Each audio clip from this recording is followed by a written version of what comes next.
একটা বোতাম চাপলেই flight lieutenant Tauqir ফিরে যেতে পারতেন পরিবারে জীবনের কাছে। নিজেকে বাঁচানোর সুযোগ ছিল তার হাতে। জরুরি পরিস্থিতিতে বিমানের নিয়ন্ত্রণ সিট ত্যাগ করে প্যারাশুট নিয়ে নিজের প্রাণ রক্ষায় লাফ দেননি তিনি। বিধ্বস্ত হওয়ার আগে ফাঁকা জায়গায় নেওয়ার চেষ্টা করেছিলেন শেষ মুহূর্ত পর্যন্ত। তার যে বিমানটি সেটি ছিল পুরনো এক F7, একটা যুদ্ধ বিমান যার জায়গা 2025 সালের আকাশে থাকার কথা না। তবু সেটি উঠছিল, কারণ দুর্নীতি এখনো উঠছে এই দেশের আকাশে, আর সেই দুর্নীতির ভার বইছে এই প্রজন্মের সাহসীরা। তৌকির আকাশে মারা যাননি, তিনি মরে গিয়েছিলেন অনেক আগেই। যেদিন বাজেট চুরি হয়েছিল, যেদিন সিদ্ধান্ত হয়েছিল 1976 সালের বাতিল বিমান দিয়ে চলবে আধুনিক যুগের প্রশিক্ষণ, এই সিস্টেম তার জন্য কিছুই রাখেনি। না কোনো নিরাপত্তা, না কোনো বিকল্প, রেখে গেছে কেবল ঝুঁকি, মোর্চে ধরা লোহা আর এক তরুণ অফিসারের নিশ্চিত মৃত্যু। শুনলে অবাক হবেন, এই মডেল মূলত 1960 থেকে 70 দশকের মডেল। চীন পুরোপুরিভাবে এই মডেলের ব্যবহার বন্ধ করে দিয়েছে 2013 সালে। ওদের মিউজিয়ামে এখন এটা শোভা পায়। মজা করছি না, সিরিয়াসলি বলছি। এই চাইনিজ মুড়ির টিন ব্যবহার করে দুর্ঘটনা আমাদের দেশে প্রথম না।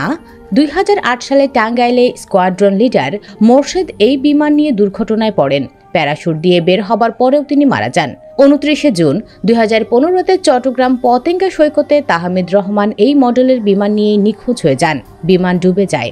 2018 সালে টাঙ্গাইলের মধুপুরে আবার লেফটেন্যান্ট দীপু প্রশিক্ষণ নেওয়ার সময় হঠাৎ করেই ফুয়েলের ট্যাঙ্কে আগুন ধরে যায়। শেষ রক্ষা হয়নি তার। আর এখন তৌকির। বিমান রানিং অবস্থায় বিমানে কিছু সমস্যা আঁচ করেন তৌকির। কন্ট্রোল রুমে রিপোর্ট করে জানান যে তার বিমান আকাশে ভাসছে না, মনে হচ্ছে বিমান নিচের দিকে পড়ে যাচ্ছে।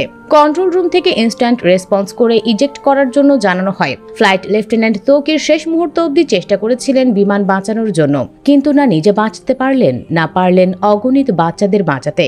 উত্তরায় বিমান বিধ্বস্তের এই ভয়াবহ ঘটনায় শুধু তৌকির নন, প্রাণ হারিয়েছেন আরও অনেকে। তাদের সবার আত্মার মাগফিরাত কামনা করি। আমরা গভীরভাবে শোকাহত। তাদের পরিবার পরিজনের প্রতি জানাই আন্তরিক সমবেদনা।